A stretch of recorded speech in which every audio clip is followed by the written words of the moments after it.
हरियाणा की हर अपडेट के लिए बेल आइकन दबाएं और सब्सक्राइब करें STV Haryana news.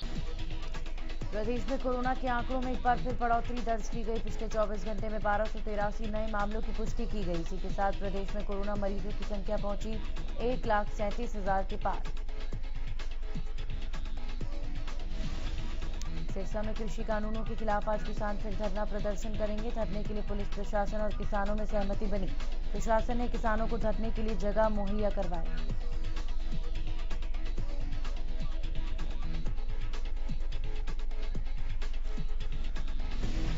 Sirsa police द्वारा गिरफ्तार किए गए किसान नेताओं को रिहा किया गया। बता दें कि मंगलवार को किसान डेप्यूटी सीएम दुष्यंत चौटाला के आवास का घेराव करने पहुंचे। उस दौरान पुलिस ने कई किसानों को गिरफ्तार किया।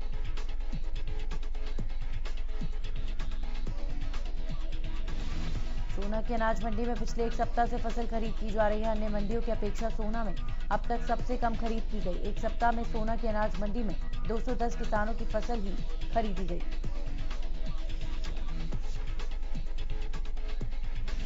मार्केट सचिव नरेश कुमार ने जानकारी देते हुए बताया कि किसानों की फसल खरीद में जो सॉफ्टवेयर की वजह से टेक्निकल परेशानी आ रही थी, अब उसे दुरुस्त कर दिया गया है। अब किसानों को फसल बेचने में किसी प्रकार की कोई परेशानी नहीं होगी। अनाज मंडी में अपनी फसल बेचने के लिए आने वाले किसानों की फसल सुचारू रूप से खरीदी जाएगी।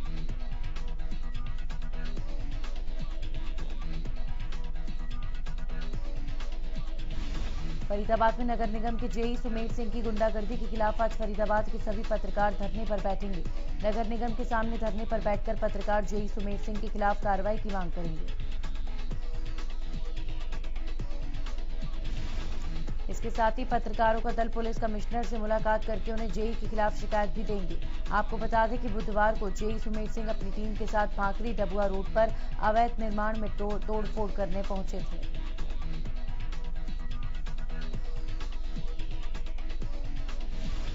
वहीं जब हमारे संवाददाता संजय गुप्ता ने जेई से तोड़फोड़ को लेकर सवाल किया तो जेई साहब भड़क गए और पत्रकार के साथ मारपीट शुरू कर दी। तस्वीरों में साफ देखा जा सकता है कि जेई साहब पत्रकार के मुंह पर मोबाइल से हमला करते हैं। ऐसे में सवाल उठता है कि जेई साहब को पत्रकार पर हमले का अधिकार किसने दिया। खेलो इंडिया को लेकर हरियाणा में तैयारियों जोरों पर हैं। हरियाणा न्यूज से खास बातचीत में खेल राज्य मंत्री संदीप सिंह ने कहा कि 2021 खेलो इंडिया के लिए समुचित इंफ्रास्ट्रक्चर तैयार होगा।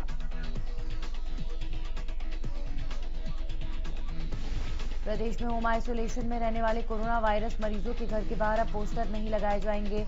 इससे अब उन्हें सामाजिक अलगाव का भय और कलंक भी नहीं सहना पड़ेगा।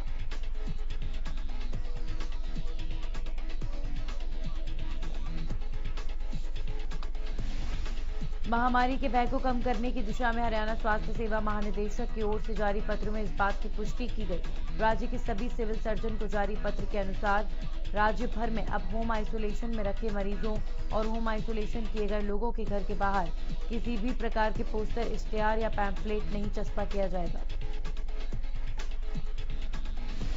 जो पोस्टर और इश्तेहार पहले चस्पा किए गए थे उन्हें भी तुरंत प्रभाव से हटाने के आदेश महानिदेशक ने जारी किए। सरकार के इस कदम का उद्देश्य ऐसे रोगियों के दरवाजों पर इस तरह के पोस्टर लगाने से उत्पन्न कलंक को कम करना है। इस प्रकार परीक्षण के डर को भी खत्म करना है।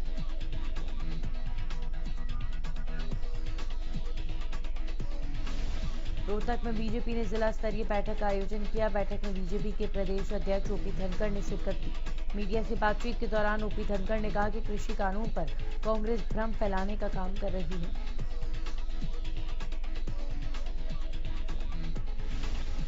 उन्होंने कहा कि कृषि कानून किसानों के हित में है। अब किसान मंडी के बाहर भी अपना फसल को बेच सकता है। साथ ही हमने मंडी के बाहर मार्केट फीस को भी खत्म कर दिया है।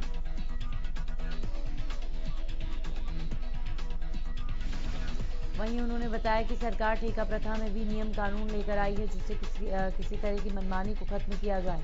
उन्होंने बताया कि किसी तरह के विवाद को एसडीएम से सुनवाई का हक इसलिए दिया गया है जिससे जल्द समस्या का निपटारा हो सके। प्रदेश के मुख्य सचिव विजय वर्धन ने चंडीगढ़ में माननीय सर्वोच्च न्यायालय के आदेश के अनुपालन में फसल अवशेषों को जलाने से रोकने के लिए उपायुक्तों के साथ वीडियो कॉन्फ्रेंस के माध्यम से बैठक की। बैठक में हरियाणा कृषि विश्वविद्यालय के कुलपति, हरियाणा प्रदूषण नियंत्रण बोर्ड के सदस्य सचिव, एएफसी इंडिया के प्रबंधक निदेशक भी उपस्थित रहे। मुख्य सचिव ने उपायुक्तों को निर्देश दिए कि जिलों में फसल अवशेष प्रबंधन की मशीनरी की आपूर्ति, कस्टम हायरिंग केंद्रों और किसान विशेषकर छोटे और सीमांत किसानों को 70% मशीनरी का आवंटन सुनिश्चित करें। साथ ही इन मशीनों का अधिक से अधिक इस्तेमाल भी सुनिश्चित करें।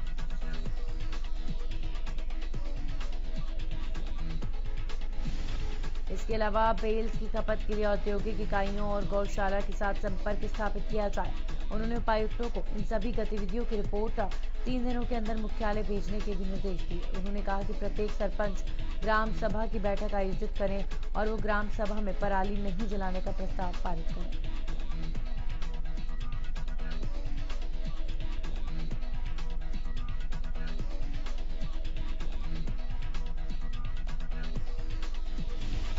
हाथरस मामले को लेकर पूरे देश में रोष है। ऐसे में रोहतक बार के 2 वकील आरोपियों के पक्ष में केस लड़ने को लेकर आगे आए।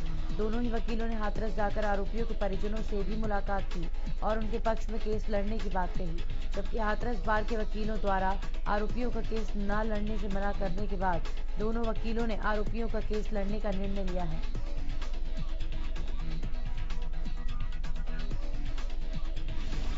दोनों वकीलों का कहना है कि दोषी करार देना कोर्ट का काम है, वकील का काम है केस लड़ना।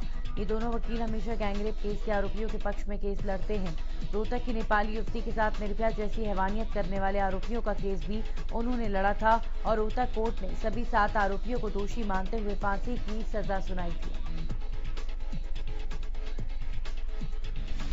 प्रदेश में बिना पर्यावरण क्लियरेंस के चल रही डिहाइड प्लांट्स को सील कर दिया गया है। वहीं यमुनानगर में भी इसको लेकर बड़ी कार्रवाई करते हुए राज्य प्रदूषण नियंत्रण बोर्ड ने पर्यावरण मंजूरी के बिना चल रहे 7 फॉर्मल डिहाइड प्लांट्स को सील किया।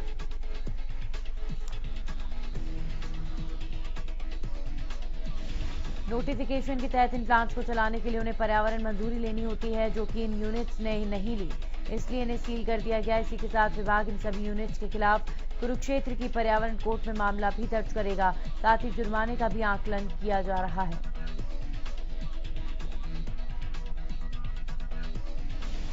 प्रदूषण बोर्ड के क्षेत्रीय अधिकारी निर्मल कश्यप ने बताया कि इन सभी प्लांट्स को केमिकल मैन्युफैक्चरिंग प्रोजेक्ट को सेक्शन 5 में कवर किया गया है। यमुनानगर की यूनिट सेक्शन 5F के तहत आती है। इनमें तैयार माल का प्रयोग प्लाईवुड में इस्तेमाल किया जाता है। उन्होंने बताया कि नोटिफिकेशन के तहत उन्हें पर्यावरण मंजूरी लेनी जरूरी होती है, जो कि उन्होंने नहीं ली थी। बोर्ड के क्षेत्रीय अधिकारी ने बताया कि पर्यावरण मंजूरी देने का जिम्मा राज्य पर्यावरण प्रभाव आकलन प्राधिकरण के पास है। बोर्ड से इसका कोई लेना देना नहीं है। यूनिट संचालकों का दायित्व बनता है कि वे आवेदन के समय सही जानकारी दें। पानीपत ट्रांसपोर्ट नगर में सीएम फ्लाइंग ने छापेमारी की। सीएम फ्लाइंग की टीम ने आरसी आरटीओ ऑफिस की मोहरों के साथ नकली परमिट बरामद किया। बता दें कि नकली परमिट बनाने की एवज में लिए जा रहे थे पैसे।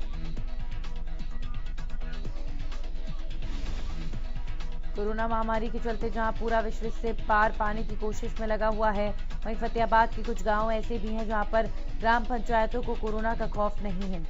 जिले के 2 पंचायतों के ऐसे ही मामले सामने आए हैं, जिन्होंने न केवल कोरोना टेस्टिंग करवाने से इनकार किया, बल्कि ग्राम पंचायत में प्रस्ताव भी पारित किया है। गांव में कोरोना टेस्टिंग नहीं की जाएगी। अगर कोई टीम आती है तो ग्रामीणों द्वारा उसका विरोध किया जाएगा।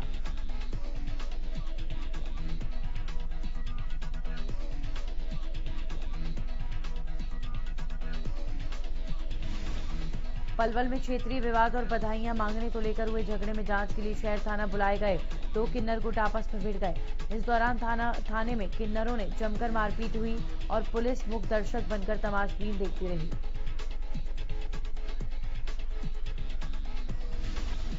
करीब 10 मिनट तक हुए झगड़े के बाद पुलिस ने दोनों गुटों को शांत कराया और झगड़े करने वाले 5 किन्नरों को हिरासत में लिया। पुलिस ने थाने में झगड़ा करने पर दोनों पक्षों के खिलाफ मुकदमा दर्ज कर दिया।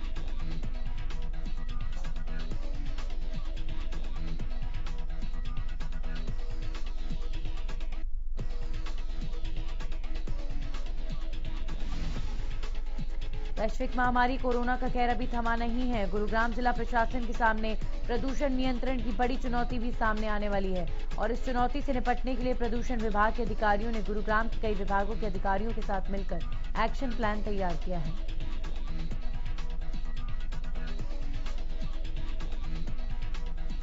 इस एक्शन प्लान के तहत सभी विभागों को आने वाले समय में प्रदूषण पर नियंत्रण पाने के लिए कठोर नियम अपनाने की योजना बनाई गई है। जैसे ही कंस्ट्रक्शन एक्टिविटी पर बैन लगेगा, गुरुग्राम से बाहर इलाकों में पराली जलाने पर नजर रखना और शहर में 3 व्हीलर जैसे वाहनों से प्रदूषण पर कंट्रोल करना, ये प्लान में शामिल किया गया है।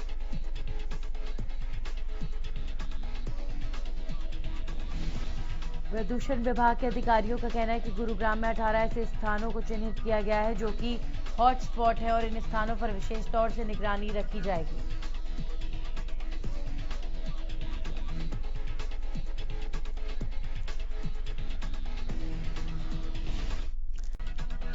रेवाड़ी में रोडवेज बस में यात्रा करने वालों की संख्या में अब धीरे धीरे इजाफा होने लगा है। यही वजह है कि रेवाड़ी डिपो ने प्रतिदिन की आय में भी राज्य में चौथा स्थान हासिल किया है। इसी डिपो के लिए एक बड़ी उपलब्धि इसे माना जा रहा है।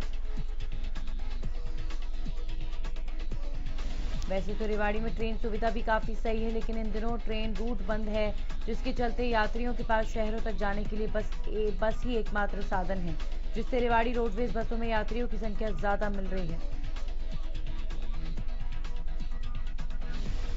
बात करते हैं नारनौल की, जहां पर नगर परिषद की कार्यप्रणाली एक बार फिर सवालों के घेरे में। नगर परिषद नारनौल की कार्यप्रणाली पर सवाल उठाते हुए नगर पार्षद मीना सोनी ने नगर परिषद के अधिकारियों पर भ्रष्टाचार के आरोप लगाए हैं। आपको बता दें कि पहले भी नारनौल नगर परिषद में कई अधिकारियों के खिलाफ जांच बैठ चुकी है।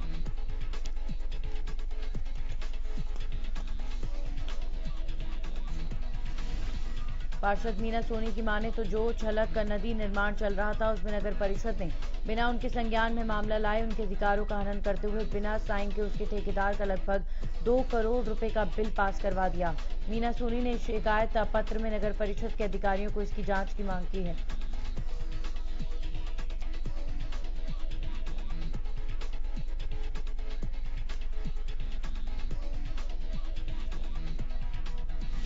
बल्लभगढ़ के आदर्श नगर में कलयुगी माता पिता ने अपने ही बच्चे की बेरहमी से पिटाई कर दी। माता पिता ने बच्चे को बीड़ी से दागा और बेल्ट से पीटा। 5 साल के बच्चे ने अपने माता पिता पर बीड़ी से जलाने और बेल्ट से पीटने का आरोप लगाया है। घायल बच्चे का अस्पताल में इलाज कराया जा रहा है।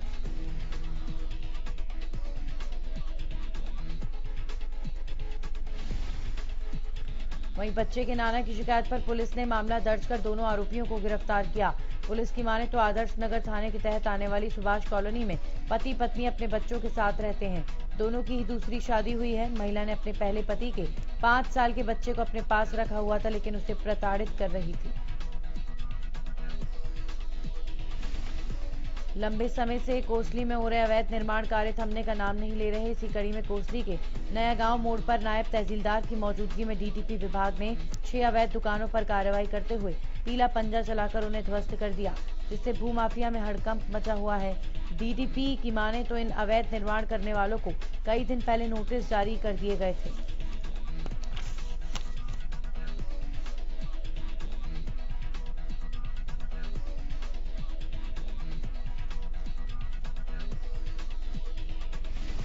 फरीदाबाद के नगर निगम के तोड़फोड़ दस्ते ने डबुआ पाली रोड पर बन रहे अवैध निर्माण को धराशायी किया। इस दौरान भारी पुलिस बल भी मौजूद रहा। सड़क के दोनों ओर अवैध निर्माणों की सूचना पर नगर निगम के तोड़फोड़ दस्ते ने जेसीबी और अर्थ मूवर की सहायता से अवैध निर्माण को जमींदोज किया। फरीदाबाद के डबुआ पाली रोड पर नगर निगम के जेई ने हरियाणा न्यूज के पत्रकार के साथ धक्का मुक्की की। दरअसल बुधवार को डबुआ पाली रोड पर अवैध निर्माण को नगर निगम की टीम ने धराशायी कर दिया, जिस पर सवाल पूछने पर जेई सुमेर सिंह भड़क उठे और संवाददाता के साथ बदसलूकी कर धक्का मुक्की करने लगे। पलवल में किन्नरों ने पुलिस स्टेशन के बाहर जमकर हंगामा किया। किन्नरों का कहना है कि कुछ दिनों पहले हुई फायरिंग मामले में पुलिस कोई कार्रवाई नहीं कर रही। किन्नरों का कहना है कि शिकायत के बावजूद पुलिस कोई कार्रवाई नहीं कर रही है, जिसके बाद अब पुलिस मामले की जांच कर रही है।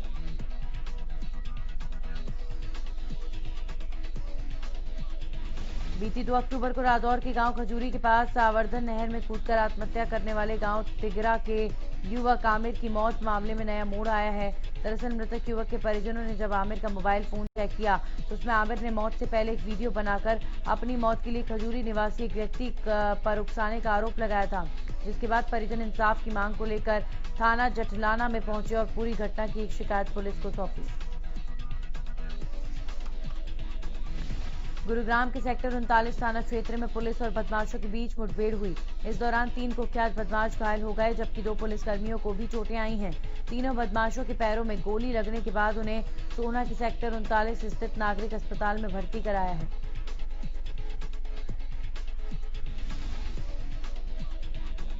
घायल तीनों बदमाश सूबे गुर्जर गैंग के शार्प शूटर हैं और पूर्व में कई वारदात को अंजाम दे चुके हैं। पुलिस के मुताबिक मंगलवार को सूचना मिली थी कि सूबे गुर्जर गैंग के 3 कुख्यात बदमाश एक प्रॉपर्टी डीलर की हत्या करने के इरादे से दुनेरा गांव में टहल रहे हैं।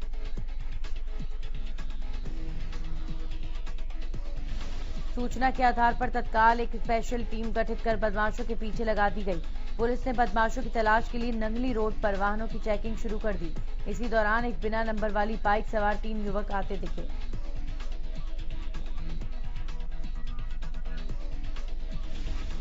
पुलिस ने उनको रुकने का इशारा किया तो युवक फायरिंग करने लगे। इसके बाद पुलिस ने भी पूरी मुस्तैदी से जवाबी कार्रवाई की। पुलिस ने बदमाशों के कब्जे से 2 पिस्टल, 110 कारतूस, एक पिट्ठू बैग और एक बाइक बरामद किया है। जुलाना में अपराध रुकने का नाम नहीं ले रहे। आए दिन चोरी और लूट की घटनाएं देखने को मिलती आ रही हैं। आज फिर लुटेरे एक निजी बैंक के कर्मचारी से 1,40,000 रुपए लूट कर फरार हो गए।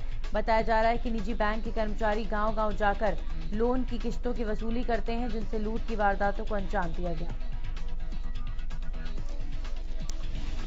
झांसी के भाटला मेहजत रोड से दिल दहला देने वाली वारदात सामने आई है। दरअसल कुछ बदमाशों ने व्यापारी को 11 लाख रुपए लूट। सोनीपत में NH 44 पर GT रोड पार करते वक्त एक महिला कैंटर की चपेट में आ गई।